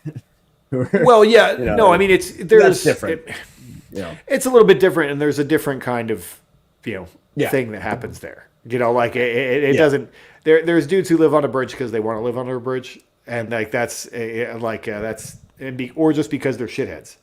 A lot of them are just shitheads. Like that's like they've done, and maybe that's not their fault in like we don't have free will kind of way. Like, okay, well your parents beat you your whole life, and you've been addicted to drugs since you were 12. But well, this brings us back to the shame culture versus guilt culture question, I think, because there's a tendency I think many people have to like hold back, to be like something feels icky about condemning these people. It's not their fault or something like that. That's guilt culture mentality, totally. Whereas shame culture says it's not about the cause, it's about the behavior, right. And this is why we can praise someone. Like someone might be genetically gifted. They're that like 6'7" person who's going to be a phenomenal basketball player, and they're also a phenomenal football player. And for some reason, they're also crazy smart, and they do stuff. They didn't choose that. The fact that they didn't choose that, they didn't earn it in a complete sense, doesn't stop us within a shame culture from praising them for their excellence and being glad they're on our team. Yeah. But it does stop a guilt person from thinking of them too highly, and it often compels them to want to take them down a few notches. Right, which is how guilt culture leads to fucking Marxism. Right. That's the direct correlation of that, and that's that's why Christianity has the seeds of Marxism. I think that's Sargon of Akkad, or Carl Benjamin, I should say, was once interviewed, and he was asked, "Why did you choose Sargon of Akkad as your channel name? Right. Why did you choose Sargon of Akkad as your persona online?" He says, "Well, I always loved reading these ancient Mesopotamian stories because the heroes of them," and he was talking about Sargon, but this applies just as well to Gilgamesh. He's like, They're so unabashedly proud of their own prowess and of their excellence, and they're unashamed in their excellence. And you see this when you read like the Iliad, the battle scenes. It's like a character stabs another character, and the second person is on the ground dying. They're like, oh, and the first one's like, ha! They'll know that I killed you this day, and your mother will never see you again. And before they finish them off, they're like gloating over each other. There's this lording behavior, which is very easy to mock and looks kind of ridiculous, maybe to someone in the shame culture, in the guilt culture mindset, perhaps. But there's something to be said for the absence of guilt. There's something to be said for the mental. People talk about the constraints of honor cultures, which are very real, but the guilt is also very constraining, and maybe even more so because it comes from inside you. The call is coming from inside the house, not from outside. That makes it in some ways more oppressive. And there's something particularly pleasant and freeing for a change to hear someone be unabashedly pro themselves. And I think there's something there's a bit of ourselves sort of repressed that we see in these ancient Mesopotamian characters, like Gilgamesh, like Sargon, like Achilles, saying, "Here I am, know my name. This is what I've done," and without any sense of guilt, but with a very profound sense of honor. Yeah, it lines up with Nietzschean master morality. Right. I mean, that's a way a master, someone with master morality. We're like, what did I write about in the More Complete Beast? I don't know all there's the German words and then the other ones, the English translations. But we are good and beautiful and loved by the gods because we are good and beautiful. Because all these things go together. We assume that we are good. And we are good because we're us. The gods love us. We're beautiful. We're strong. We're capable. We can do all these things. And the gods love us because we are that. And we are that because the gods love us. It's all the same thing. And therefore we are not ashamed of being good. The absolute opposite is obviously these people who take the guilt culture all the way of whether it's white guilt or gender guilt or whatever, Like the people who like apologize, like, I'm sorry for what the people who were like me, who came before me when I wasn't even born, did. Like, I'm taking on the guilt of the world, which is also a familiar theme. Collective guilt, but not even individual credit for positive actions. Only guilt and collective guilt to boot. Yeah. I mean, and that's like because of the, in some way, the elevation of martyrdom. Yeah. I loved Carl Benjamin's taking of Sargon of Akkad as the title because of the attraction that he found in the guiltlessness of these characters, the directness, the sort of free spirit masculinity that you see there, unimpeded by and we've said some negative things about Christianity on this stream. I should say a positive thing about one Christian in particular. In our little Homer study group, we have an Orthodox Christian who was the most he was the fastest to point out the ridiculousness of the people in studying the Iliad who thought Hector was really the more serious protagonist. He says, no, obviously it's Achilles because Achilles is loved by the gods. That's why he's the main character, obviously. And he is a Christian, but he is interested in like these old world religions in the same way that J.R. Tolkien was a Christian, but also loved the Norse mythologies as well. And I think he's absolutely correct. The idea of being loved by the gods, beautiful, happy, powerful, all of these things go together. And guilt is really antithetical to that. But shame is not, Yeah. I mean, obviously, like, I want to obviously make the connection, since we're doing this in part because of its relationship to what the first men read. Is that was also the appeal to me of the Vedic stuff, was that there's no real apology there. They're not like, we're sorry for. There's very little apologizing that goes on. It's very, very like, let the gods help us be victorious and bring us food and wealth. They're not apologizing for wealth. They're not apologizing for having things, sons. It's very unapologetic in its embrace of life in the here and now. And so, what do they do if they wrong someone? Well, it's like feeling guilt doesn't do anything. But if there's some risk of retaliation, then there might be we'll compensate you for that. We'll exchange things. We'll make it right. And no guilt is necessary, It's right. Yeah, I mean, obviously, if I've taken something that's yours, and then I can compensate you for that in whatever way that is necessary. So many of the problems that guilt is implicitly believed to solve are actually solvable in other ways. You don't like with chickens. Guilt. Yeah.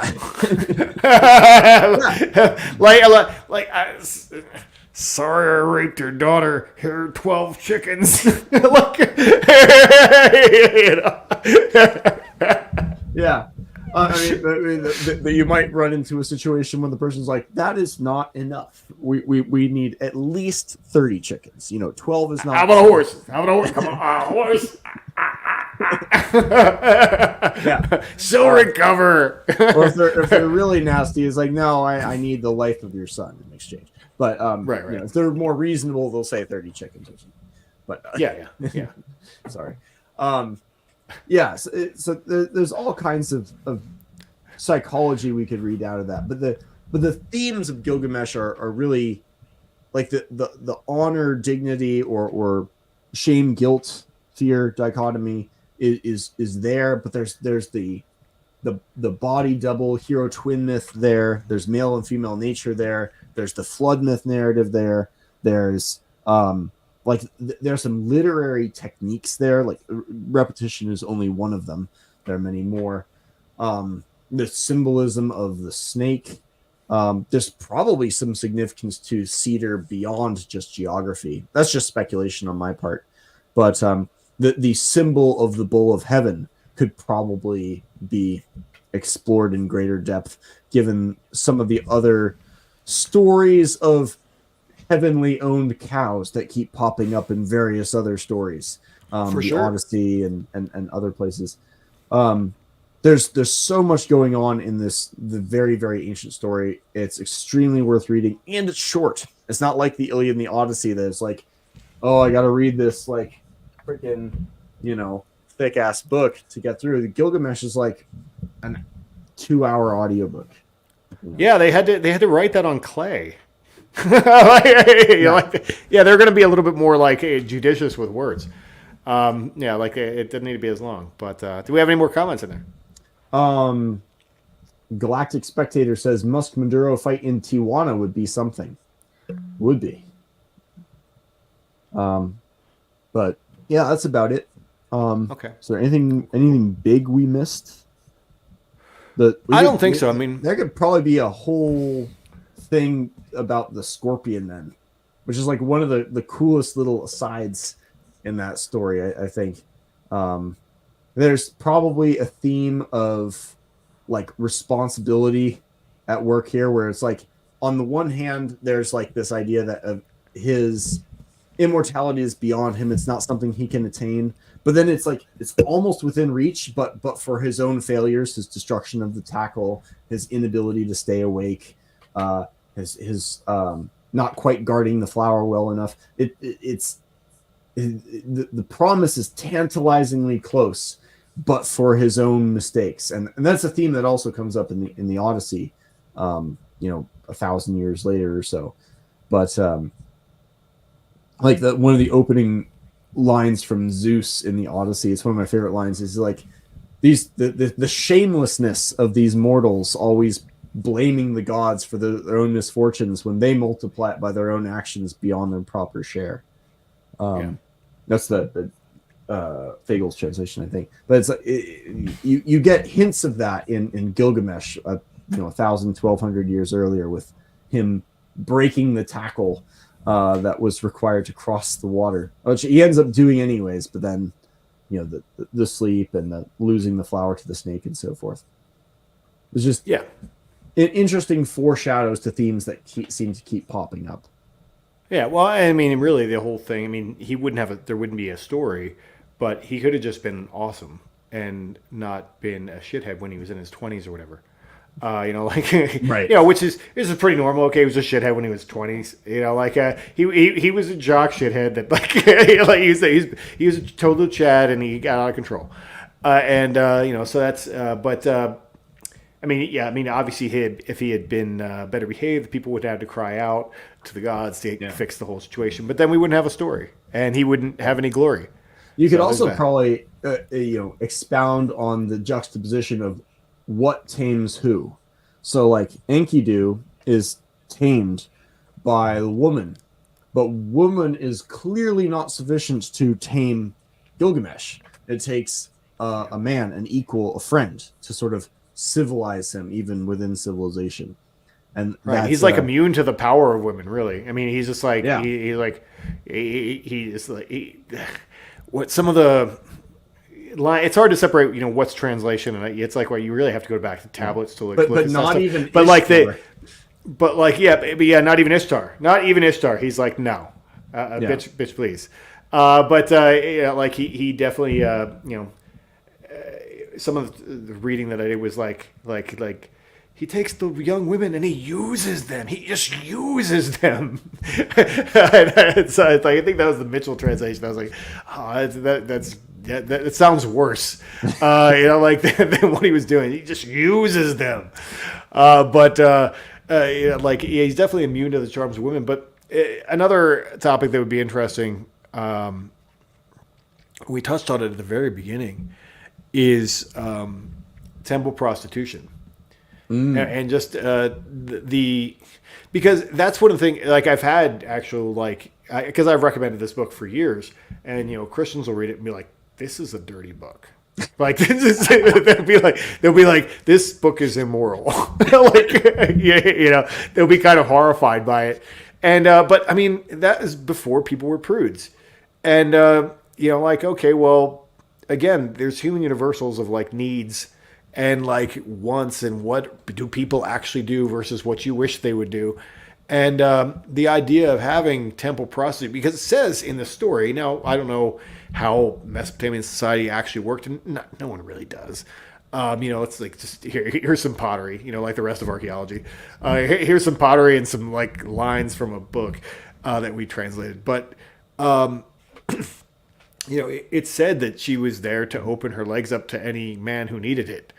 I think something like that was said in that. Like that's what the temple prostitute was for, and they serve the goddess of love.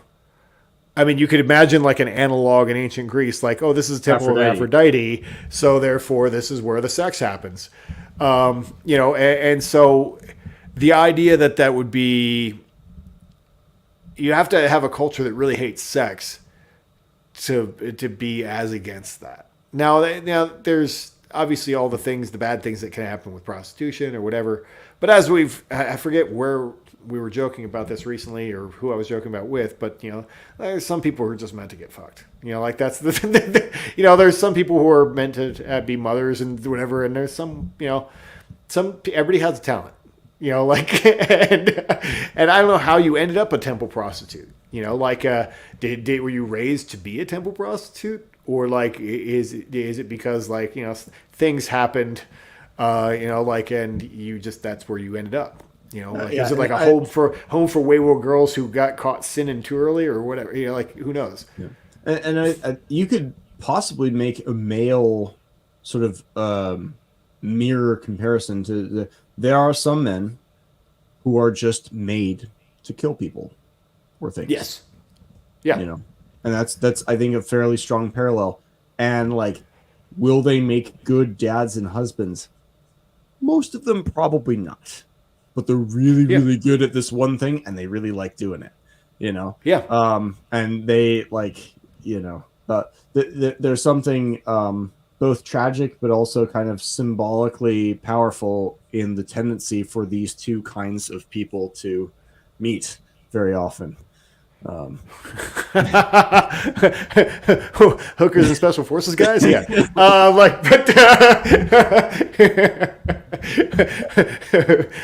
So I hear the two most extreme and superficially attractive expressions of the masculine and feminine, respectively. One might argue. Well, I mean, that's actually that's a very interesting point about bringing out the ultimate versions of the two things. Not necessarily best, but no, just the most powerful. Well, the furthest. Well, when we talk about masculinity, like you're talking about the furthest version of it. Like that's how you define things. Is like, what is the absolute of that? And the absolute of masculinity is war. That's basically what it comes down to. And so the idea that Aphrodite would be with Ares. Is the exact thing that you just talked about. Aphrodite and Ares, that they would be paired together makes perfect sense because they are at the absolute of masculine and feminine. And the line that is used in this story to talk about what the priestess did, well, the temple prostitute did, was to go out and show him what a woman is. Yes. And that's very, let's show him what a woman is. And it's very, it expresses that thing. I don't think feminists would take kindly to that, but like that's, that it is what it is. They don't take kindly to a lot of things. So. No. Okay. They're kind of, yeah. But I saw a couple other things pop up. Daniel Rose says, curious that Gilgamesh needs no sleep when he is the potent king. But as he grows into his full humanity, he loses that capacity, which costs him his immortality. Maybe, like I always interpreted his inability to stay awake as pertaining to his journey. But maybe that's the better, like more literary explanation, because it is a symbolic story at a certain level. That's a cool thought. Galactic Spectator says, what are some other ways in which a problem can be solved apart from guilt, such as the compensation example you provided? Well, I mean, many of the things that guilt purports to solve are also solved by shame.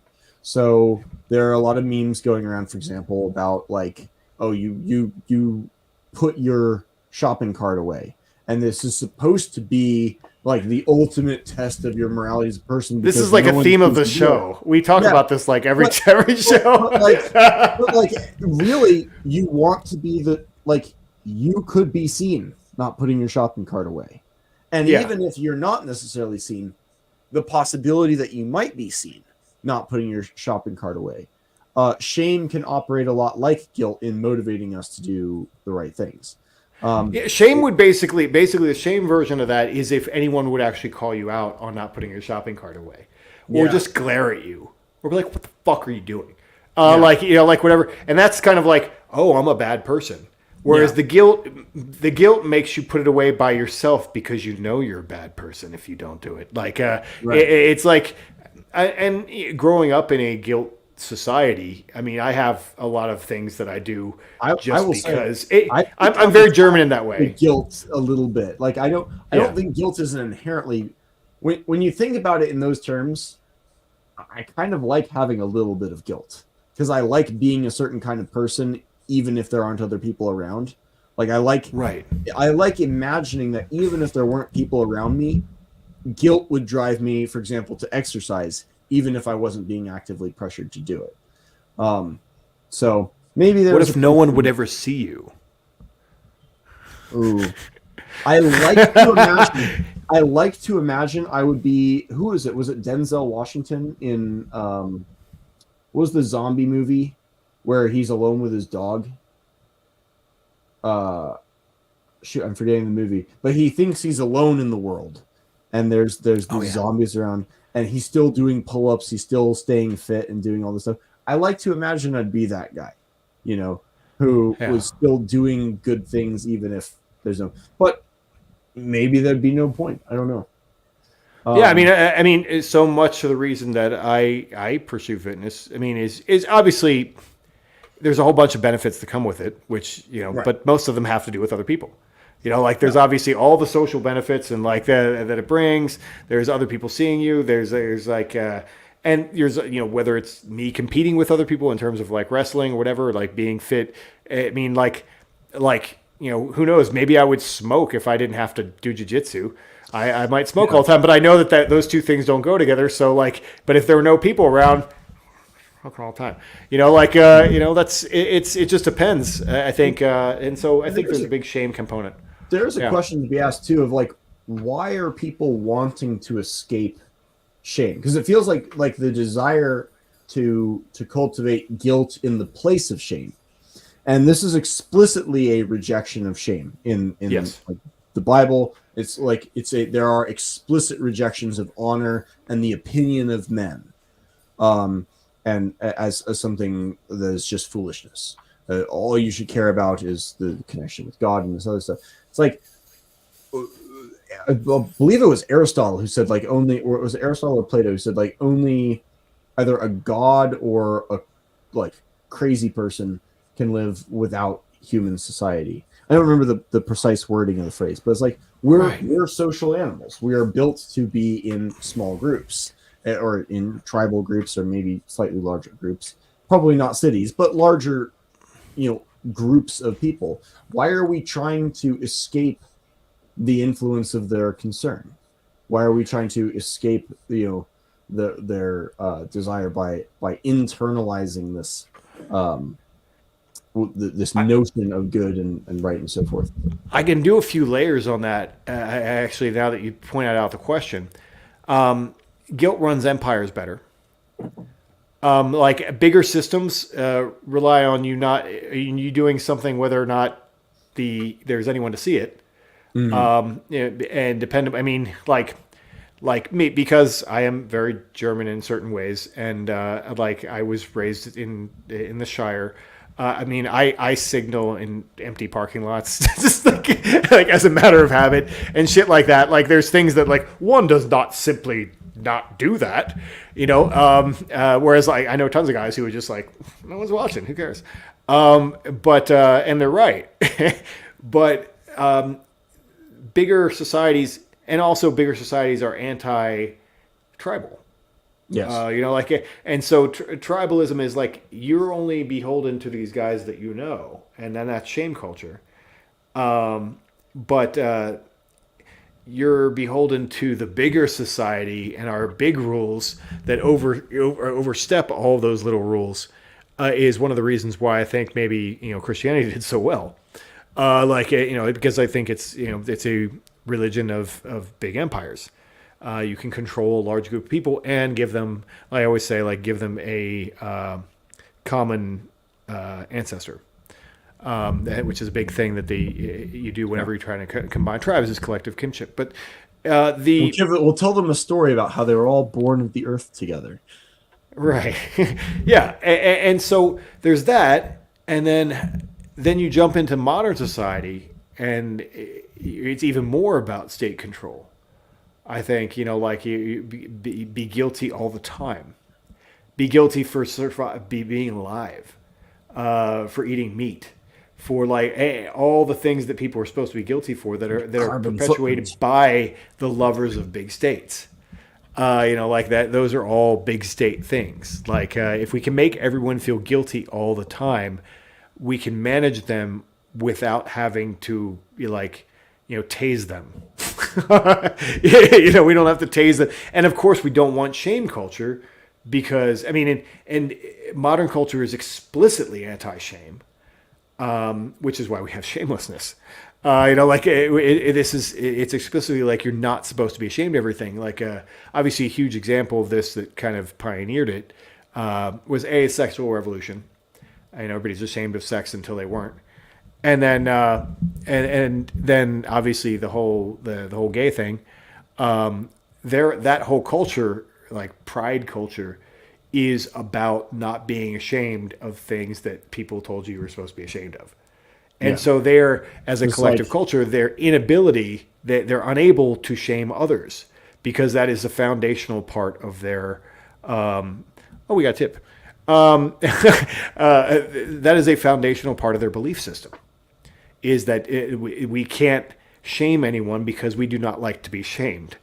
Therefore, we can't. There makes them unable to participate in shame culture in any way. Which is then you end up with fat acceptance and all the other things that come after that. Right. Yeah. But that could be a whole discussion maybe for another day. Is shame, guilt, fear, and so forth. Yeah. Actually, it kind of interesting. It came out of the Epic of Gilgamesh. I wouldn't have thought that was coming, but that's why I can kind of we can just press play on these shows and things happen. Does our green thing have a question there? Yes, he says, "Hi, I'm new here on the topic of Mr. Carl Benjamin. The reason he keeps coming up is he has gone through a lot of the same topics from a similar path." Sure. Yeah, Carl Benjamin. But for anyone who is hearing us and who doesn't know who he is, his videos are phenomenal. He's been doing our conversation about Warhammer 40K last week was also peripherally related to a lot of the stuff he talks about. It was, I think, maybe partially inspired by one of his videos pertaining to Games Workshop. But he has been going through a lot of the same stuff. He's of course done his own reading of this. If you don't follow his Ancient Recitations channel, it's actually my favorite content of his readings of these ancient texts. Gilgamesh, he's done the Apology by Plato. He's done just some fantastic work on that channel, so I can't recommend it highly enough. It's funny. I didn't know who he was at all until I would say a year or so ago. Really, since I started the Order of Fire, and now I haven't really watched any of his videos or heard anything like that. I follow him on X, and so he's actually becoming very prominent as a voice, just in England and all the stuff that's going on. I think their election coverage was more watched than the BBC's or something like that. It was one of those crazy things everybody was watching Lotus Eaters instead of the BBC. So I don't know if that's 100% true, but I think I think I saw him say something like that. It's pretty wild. Sounds right. He does good work, and his team does good stuff too. Yeah. I've been following him since 2011 or so. So it's been cool to see his progression. Suffer No Illusion says, Will Smith, I Am Legend. That's right. That was the movie I couldn't remember. Yes. McTubus joins us. Gents, he says, food, shelter, and security are often the drivers. Yeah, I'm sure that was something we were talking about 20 minutes ago. I can't remember what it was. But as far as male motivations, honor, sex, food, shelter, security, maybe the drivers of civilization. Daniel Rose says, interesting that temple prostitution was either an import to later Judaism, which is intriguing, or suggests a common origin, also intriguing. Yeah, it's always fun to trace out the anthropological and cultural history of some of these institutions. It's often very counterintuitive, but that's what makes it fun.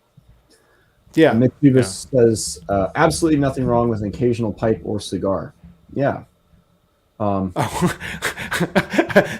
The word pipe, I was like, we just went from prostitution. I got confused. I was like, where's he going with that? All right. Yeah. Entered the chat. Suffer no illusions says he's staying fit to survive the apocalypse long enough to generate a cure for the infected. Right. So there's a functionality to Will Smith's fitness there. But even though that's the plot point, when I saw the film myself, the aesthetic appeal of someone who is essentially Sisyphus rolling the boulder up the hill without purpose, but can still do it willingly in like a Albert Camus kind of way, just embracing the absurdity of it. But this is the kind of person I want to be in this life I have. There's something cool from a sort of philosophical absurdist lens in that. I mean, Dave Goggins would definitely do that. Dave Goggins would push the boulder up the hill and then roll it back down himself, and then 100%. He would be doing push-ups either way. That is 100% I'm true. gonna push it up with my head, with my hand behind my back. Yeah. We don't need to go full self-hatred, but we're here. There's going to be things that suck. There's going to be things that are cool. Like, what kind of person do we want to be in this? What was the Joseph Campbell line in this theater drama that hurts? Like, what part do we want to play? And there's more and less beautiful ways of doing that, more and less glorious ways of doing that. And that's ultimately what what character do you want to be in life is really what you're choosing. And I've said that a bunch of different ways. It's your character. You're picking your character, and whether or not you like your life and you like yourself is really about how you wrote that character. And how you dealt with how you played that character. Maybe that's our midpoint between shame and guilt. Is we can lean into the shame culture over the guilt culture, but you are a part of the society that's judging you. So you can put yourself in as a voting member, but maybe not the sole voting member, which I think is the big problem with guilt culture is if you make yourself the sole judge. You say no, it's really God. That's just you. You risk running into a kind of Mason Verger situation where you've done some absolutely terrible things, but you're like, I've been forgiven, my Lord and Savior. Nobody beats the Riz. Yeah, right. yeah. Maybe a little bit more shame would be a good thing here. And well, I mean, and you can take if you took the only judge route for your character. The idea that we all die alone at the end of the day in some way. We all have to make peace with our lives, and no one else can really do that. As much as you can have wives and families and do all this stuff, and the world can love you, but if you aren't happy with it, that's a whole nother conversation. Yeah, maybe there's a sense of having that correct relationship with yourself outside of the domain of morality, but maybe there's no way to disconnect those. I don't know. Maybe a subject for future exploration. That could be a whole stream conversation of its own. Honor, dignity, fear. shame, guilt, and Yeah. how to parse those, because it does feel like just an aesthetic question of trade-offs.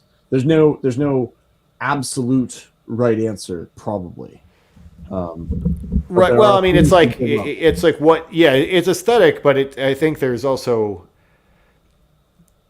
clear way as to which one is a more masculine aesthetic. Yeah, Like one is clearly more masculine than the other one. Yeah, like that. Yeah, like you can say we can argue about which one's good or whatever that's in whatever way that means, because good can mean a lot of things. It's like good for who, good for society, good for which society. But like obviously men, in the way that dogs piss on trees, men want to be remembered. Like men very want to good be like, analogy. I want someone to remember my 100%. That's what I think about it all the time. Last week, I think that I literally did this on Friday. The right on someone, some leftist journalist said that they were going to start calling the right the barbarian right, and all of a sudden it became a hashtag on X. And I was like, no, no, no, no, no, no, no, no, no, no, no, no. I pissed on that tree. I wrote that book. Fuck you. And I was all over it all day. I spent like half the day like posting fucking quotes from like Becoming a Barbarian. I think I actually killed it. I think no one wanted to do it because I was such a, because they were all posting Conan things. Passage Press was like, they have a version of it because they just sell stuff that other people made a lot. And so like they were pushing Conan books, like Barbarian Right. Everybody's hashtagging it. I was like, oh, it just so happens I already have the t-shirts. I was like, no, I pissed on that tree. You're not taking it from me. And so, I did that all day. And like I said, I haven't heard much back. I've kind of been following the hashtag. I'm like, do I need to like jump in with some more quotes or whatever? But yeah, like, I deeply feel that I pissed on that tree, and I want people to know my name. Like, yeah, with someone, we do a beautiful painting of Ozymandias, the ruins of Ramses II in the desert, and there's a dog that's walked up. Statue. Yeah, and it's doing the same thing as Ramses. 100%. Yeah, it is. We're the same. I get it. Kalev Knight says, absolutely. Suffer no illusion says, who's going to push the boulder up the hill? Sisyphus Goggins. Kalev Knight says, David Goggins would use a jump push up to headbutt the boulder up the hill. He would. Yes. Mick Tuba says, bottom line, no one knows what they're doing. Everyone is faking it. Just figure out what you want and go for it with all you have. You'll be fine. Yeah, I mean, maybe not faking it, but like no one has the objectively correct answer. No one, everyone is in a little bit of a different context, which, again, going back to the things we were saying before, there are some universal patterns in the themes of these stories that keep popping up, these sorts of gods of the copybook headings, to borrow Rudyard Kipling language, that kind of keep emerging no matter what we try to change. Right. But those gods of the copybook headings, those patterns of nature and of us and of the world, are not all encompassing.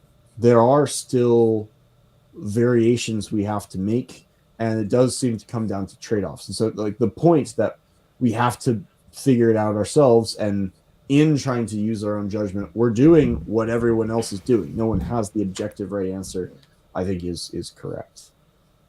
And he adds to Kalev Knight's comment, he says, and Jocko would be standing there at the top of the hill to knock the boulder back down and tell him to do it again, starting at 4 a.m. Yeah, is it right. The boulder went down the hill. Good. Yeah. Yes. Oh my. Exactly. Cool. All right. Well, we're hitting about 2 hours here. We should probably start wrapping up. Is there anything else you wanted to throw out there? Yeah. I mean, the time it took you to listen to this was longer than the time it would take to listen to the audiobook, to listen to Sargon of Akkad himself, the Akkadian, reading the story of Gilgamesh. It's fantastically worthwhile. The images are great. The story is great. The story is contemporary. It's the oldest story, and it's still our story. No matter what the Yeah. transhumanists try to say, we're still struggling with the same problems, and they're all there, and it gives us a language to talk about it, and it gives us, maybe some symbolic tools for thinking about these problems as well.